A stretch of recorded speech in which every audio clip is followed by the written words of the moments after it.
Let's talk about Diffit. I absolutely love Diffit. I feel like I'm committing a crime with how much time I save using Diffit. It was originally created to have an easy way for teachers to create differentiated resources, hence the name Diffit. I've used it for that. I've also used it for a ton of other stuff. And don't be afraid of this banner where it says you have free trial until March 1st. Recently, it said I had free trial until January 31st, and then they just changed it and made it later. And honestly, I hope they're not listening, but I would pay for it. It's really good.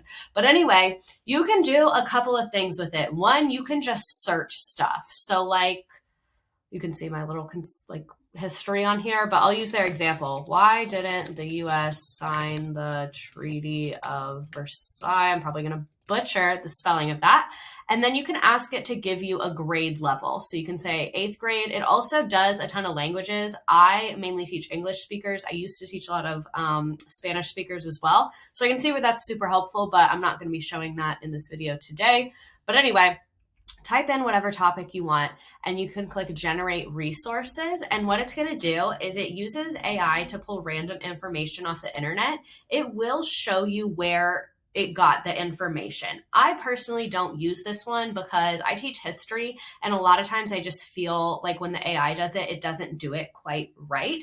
But other topics, maybe like a narrative, a story, this could be super helpful. And I'll show you right here. You click show sources and it will show you all the sources. And from what I've seen, it really uses legit sources. Like it has not ever had misinformation. I've just felt like a lot of times with history, it's left things out or made things seem really straightforward when there was more nuance to them. So that's why I don't use this particular feature, but it could be super helpful for other stuff.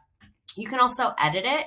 What I really like is it gives you key vocabulary. It also gives you multiple choice questions and short answer questions, and you can show the answers. So like I teach with a co-teacher, so this is really helpful because I'm able to give an answer key really easily. Same thing on the short answer questions, and you can click add questions. So some of these, I don't have premium, sorry, but if you want to pay for premium, that'll work. And you can say, I want 4 more questions if you want these. Again, I think that costs money.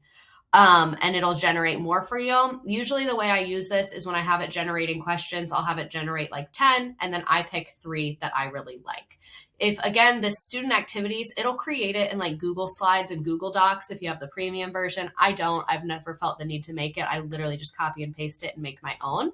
So let me show you the ways that I use it. To clarify again, this is the one we just looked at is the literally anything. I prefer to use this. I will find an article and Diffit will just make it easier to read, provide questions, provide that vocabulary. So I went ahead and pulled one. Again, I teach history, so that's what most of my examples are. This is a history.com, very valid. I use this in class all the time, just about the Great Depression. You can see it's pretty long, has a lot of information in it. So what I can do is just hit paste, and you can either keep original, which is great because then you can just copy and paste it instead of having to go and, you know, when you copy and paste from these, the photos in there, links are in there, it's a mess. You can use keep original just to get a clean version. Or if you have students who are struggling readers, maybe you can say, I need this at a 5th grade level. And then same thing, you hit generate resources. Sometimes it takes a second, so I'll just sit here with you all. How y'all feeling out there tonight? Hope everyone's having a great day. You can also do the same thing with a YouTube video, which I'll show you in a second. You can just put the link to the video. You can see it takes a little longer when you give it something. When it can create it on its own, there we go. So it has this adapted reading passage. You can again show sources, but it's just the only one that I gave it. But if you just want the peace of mind, I like that it gives you a nice summary. Same thing with those key vocabulary and then multiple choice questions, short answer, and open-ended prompts. So that is awesome. You can also adjust length. It should be shorter. It should be longer, whatever. So like, let's do medium. It'll make it a little longer. I think its default is short. Also, I never record with my glasses on. Like the light reflecting is very jarring. I just don't know what to say, and I'm too lazy to edit this because I want, like I said, this is effective and efficient. So I'm going to be efficient and not edit this video. So you can see it made it a little longer. Great.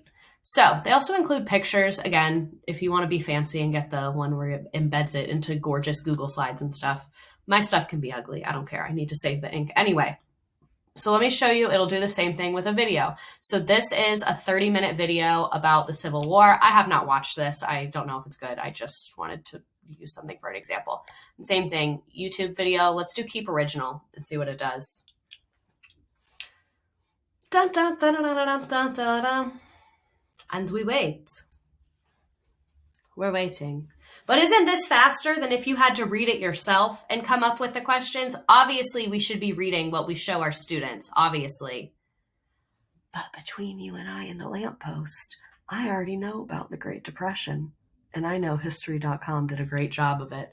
So it has show full text, this whole thing written out. Like I said, that was a very long YouTube video, so this might not be that realistic of an example. But regardless, I just wanted to show you the functionality, and it does all the exact same things. Last thing I want to show you on Diffit is you can also upload a PDF. So I can simply, actually, I don't think I can drop, choose file, and then it'll let me select it from there. I don't know if you can see this or not, but I'm sure you know how to select a file on your computer. Actually, I hope you can. And let's change this to second grade, because the PDF that I picked is like from a high school textbook, and it's just about World War II.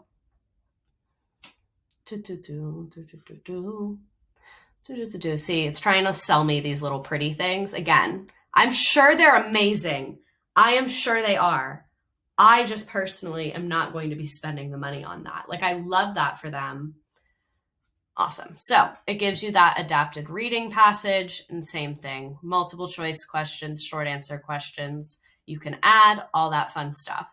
So I hope that this was helpful. As you can see, this is a really quick way to generate resources in your classroom. Again, hope this was helpful. If it was not helpful, I'm so sorry. I don't know what to tell you about that. I tried my best, but thank you for watching E&E Teachers. I'm Miss Redacted, and I hope to see you again soon.